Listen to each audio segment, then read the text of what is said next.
শতক গড় মানুষের যে স্বপ্ন, শতক গড় মানুষের যে প্রত্যাশা, শতক গড় মানুষের যে আকাঙ্ক্ষা, সেটা আপনি বিবেচনায় নিয়ে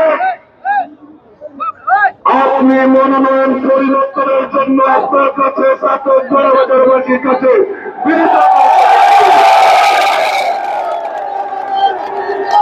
আমি আশা করেছিলাম বিএনপির মনোনয়ন নিয়ে